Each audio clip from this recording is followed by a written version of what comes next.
Hello guys, welcome to my YouTube channel. My name is Dinma, and today we'll be talking about countries you should enter as a student or as a worker or as a business person. What I'm going to be saying is very important for those that want to relocate, because it is not every country that you need to japa. It's not every country. So there are countries that are good for students, there are countries that are good for workers, and there are also countries that are good for business.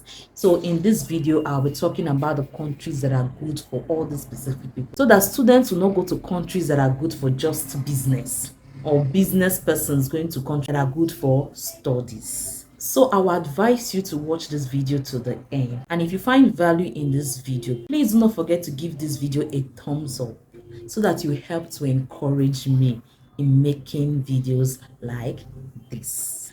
I'll be telling you countries you should avoid now. I do not mean that you should give up. No. You should just avoid these countries for now because of the difficulty in getting visas in this country now, especially when it comes to study and work visa. For the category of people looking out to relocate to other countries through work, please listen to this very carefully. Before you apply for the work visa, you must get a job in that country. That means your employer must be in that country, and the workstation or work office must be in that country. Once you get the job, you have to get the work agreement. That means the work contract between the firm and you, before you can apply or go apply for a work visa in that country. Anyone telling you that they are doing a work visa for you without you seeing the work contract or the job contract, that person is lying to you. So avoid them. And for those applying for jobs themselves, please be very, very careful. In every country, before any firm can bring in a foreign worker, that firm must be registered with the company. Not every company in a foreign country can employ you, can bring in foreign workers. No, there are some specific firms that need to register with the government and go through some process. Once they've gone through that process, the government can then approve that firm to bring in foreign workers. So be very careful. Not every firm in that country can bring you into their country. That country, any firm that gives you a job and asks you to go apply, or someone telling you that this firm has given you a job, go apply for the work visa, you need to research if that firm is registered and eligible to bring in foreign workers. And before I forget, all those companies that you see advertising online that they're looking for farmers, they're looking for health workers, most of them are fake. So be very careful. Most of these companies are not registered, and they are not even eligible to bring in foreign workers to their country. So be careful, most especially when they ask you to pay any fee. Run, run, run.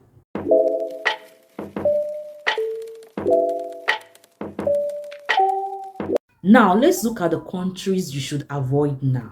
I'm retreating on this now. I'm not saying you should avoid them forever. I'm saying you should avoid them now for study or work visa, because things are getting difficult. But I'm not saying you should give up. You can still apply. But instead of just sticking with them alone, have a second plan or a backup plan while applying to these countries. For my own advice, I would say for now, avoid them and look for other options. The first on my list is Canada. I'm not saying you should not apply to Canada. If you have work, good.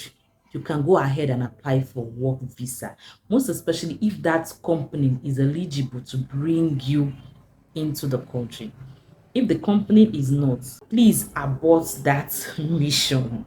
But for studies, divert your attention. Why am I saying this? Earlier this year, the government of Canada said that they will be only accepting 350,000 international students worldwide. They are not saying in Africa or in Europe or in Asia, worldwide, including Europe, Africa, and Asia, and the rest of it. So, and if you go research, if you doubt what I'm saying, go research, you will notice that Canada take most of Asian countries, the likes of Singapore, Philippines, Japan, and the rest of it, than Africa as a whole.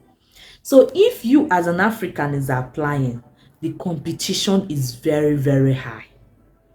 So this is one of the reasons why I am saying that as for study visa, divert attention. Aside this, there are many laws that are coming from the government of Canada that are affecting international students.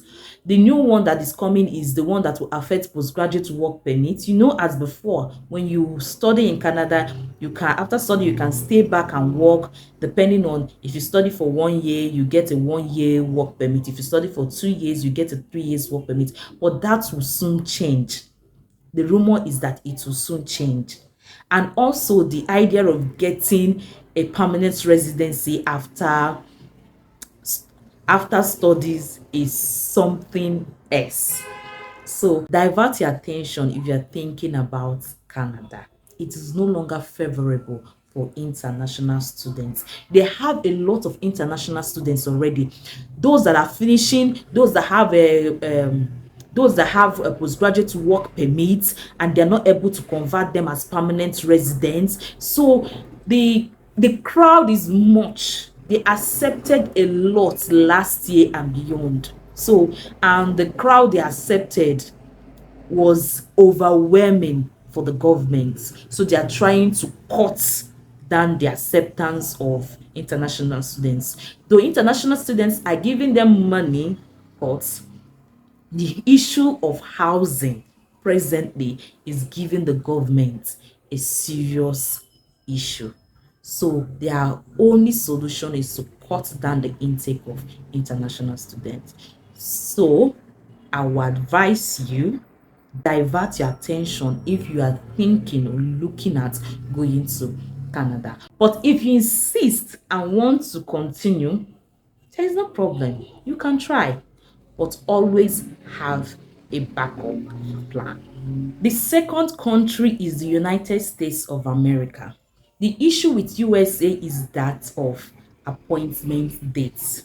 You know, you need appointment date to go for the visa interview. For US, presently now, if you want to apply now, the appointment dates you'll be getting is March 2025. You will not even get January 2025, March. You will not even get December 2024, March 2025. So this is one of the issues the United States visa application process have. And there is nothing anyone can do about it, because it is only the embassies that release dates for this appointment.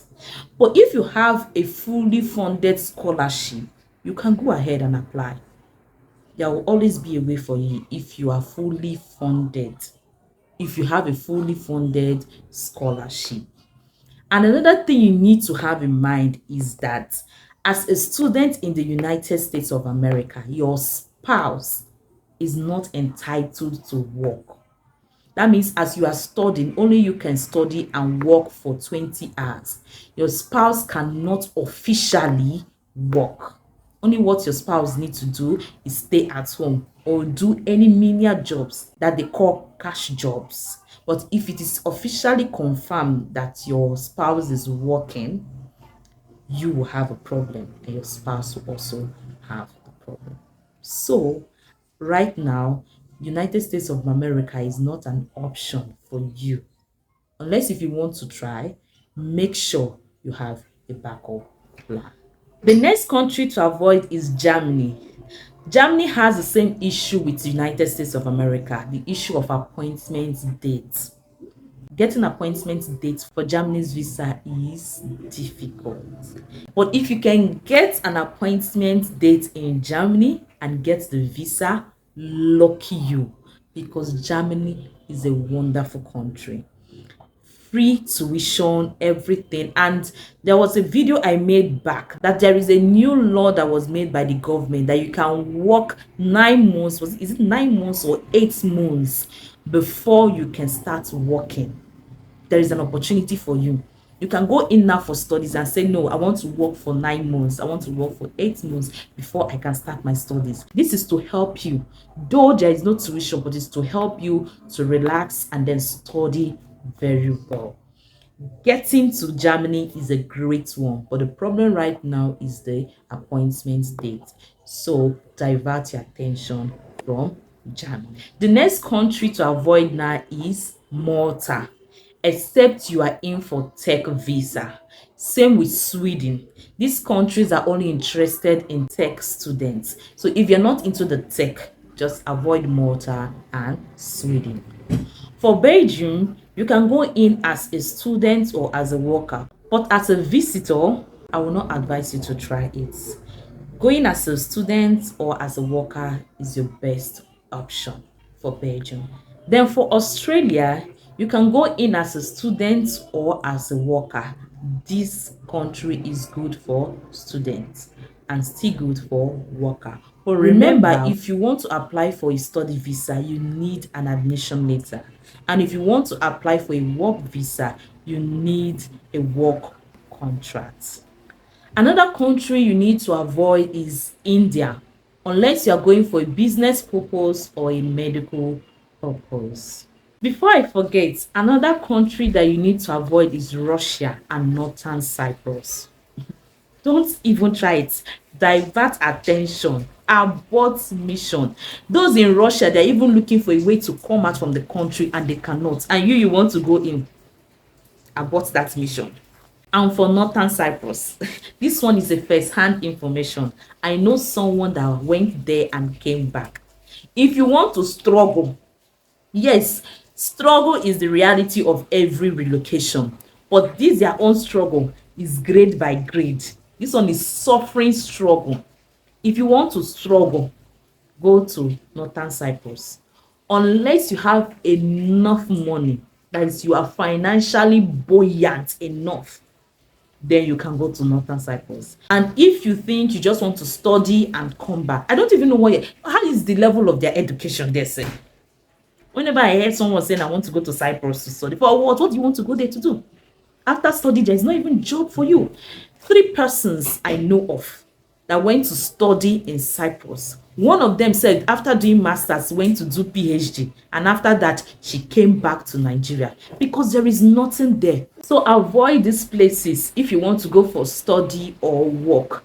In Cyprus, I know they will not even give you a work contract, so no need of thinking about that area. You can't even get a job. Those days don't even have a job. Much more of you trying to go in. So abort mission, especially Cyprus. Russia, because of the war, the people there are looking for a way to come out. So why do you want to go there? Northern Cyprus, nothing for you there. Even after work, as I said before, 3 persons I know that went there, did their masters, and they came back to Nigeria because even Nigeria is better than there. The other one did masters, say let her stay again, did PhD. She's back to Nigeria to find her way. So please, don't go there. Yes, you any country you go, at first instance you will struggle, it won't be easy, but this type of struggle I'm talking about is suffering. Unless you're financially buoyant enough, then you can go study and then come back to Nigeria, because I'm telling you, I'm assuring you, you will not be able to stay back there after studies. The next country is Indonesia. Unless for business purposes, there is nothing there for international students. So think differently. The next country is Thailand. Unless for business purposes. I know some of you will say, yeah, I have just 1 million, I have just 2 million to relocate. So let me go to these smaller countries so that from there I can now move to my dream country. Some smaller countries, they are not, it's not just struggle. Yes, it is true that at first instance in any relocation, not every, in any relocation, There is always struggle. But there are some countries, theirs is not struggle, it is sufferhead that you are going there to put yourself. So going to, most especially this northern Cyprus, I'm still saying it again, in Cyprus, it is a no, no, no. All those places are sufferhead. There is nothing for international students. There is nothing for workers there. Don't go to those countries. It is just struggle, suffer, suffer, suffer to the end. That is the truth I am telling you. Yes, if you have small money, like for 2 million naira, this period, the way dollar is going up, I doubt if there is any country you can use 2 million. Okay, maybe you can use Mauritius. Mauritius, you can go with 2 million to Mauritius. Yeah, you can start with that. But don't think of Northern Cyprus. I say no, no, no. Yeah, it might look like a joke, but I'm serious. So don't think Northern Cyprus. Thailand for studies, no. Indonesia, no. These countries in Thailand and Indonesia are good for business purposes. Then India, maybe medical business, but not at Cyprus. I don't even think of any business there. Please divert attention or abort mission. Another place to avoid is Vietnam. Don't listen to those people on the internet saying that Vietnam studies, Vietnam this, if you can come and study there, it's very affordable. This, I say no, no, no. There is nothing there for international students, only for business purposes. And the only business purpose itself is just hair. And this hair business is even what is giving them money. There is nothing in Vietnam. What kind of business is in Vietnam if not hair? Hair is the main thing. If you're into hair business, good and fine, go to Vietnam. But for studies or work, nothing is there. Unless you want to go and be doing hair, turn. Oh, if you watch them, what they're doing, unless that is the kind of job you get and they'll pay you well. But for any other kind of work or studies, except no. Another country you need to avoid, except for business purposes, is Philippines. Yeah, for studies, I don't see anything there for international students except business purposes.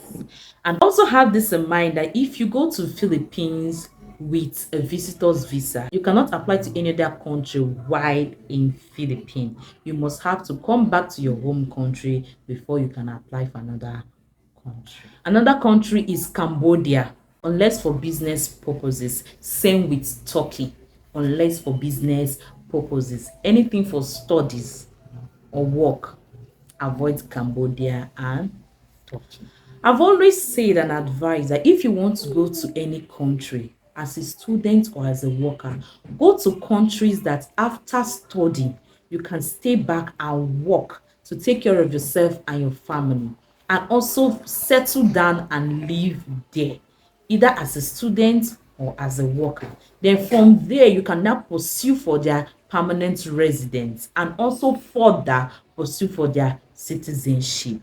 And these countries that can give you this right now are countries in the Schengen zone or European Union, or countries around European Union or Southern America. These are the countries that can give you this opportunity to study and work after study, live and settle, also pursue their permanent residency and citizenship. These are the countries that you need to go now. There is no need of let me just use 2 million and go to this one after it. As you are trying to do this, the laws of these countries are changing. Let me give for example, if you say you want to go to Thailand or Northern Cyprus, that after from Northern Cyprus you can now relocate to maybe Portugal or Poland. Before you finish studying in Cyprus, Portugal or Poland must have changed their laws for international students to come in, and that will be difficult for you. Same thing that is working with Canada. I will tell you a story about Canada. You will be surprised because after all this I'm saying, you're surprised to see another thing. But don't worry, I will tell you the story about it. because these countries are changing law. If you don't hurry now, it might get difficult in time you want to apply. So my advice for you is avoid all these countries, or if you still want to go ahead in moving to this country as a student or as a worker, have a backup plan. Also, avoid Oman and Bahrain. My advice now is move to European countries now, because it is getting difficult to relocate to most of these countries. Things like appointment dates, proof of funds, dollar increase, here and there, laws changing is really affecting most international students. I can tell you that with a first-hand experience. Many things are changing in these countries and it is affecting international students. So if you have the opportunity now, start now. Do not waste any more time. So guys, we've come to the end of this video. If you find this video valuable, please do not forget to give this video a thumbs up. Do it right now. Give this video a thumbs up, share, and subscribe to my channel for more videos like this. If you have any questions, put it down in the comment section. I'll be available and ready to answer all the questions. Thank you guys for watching.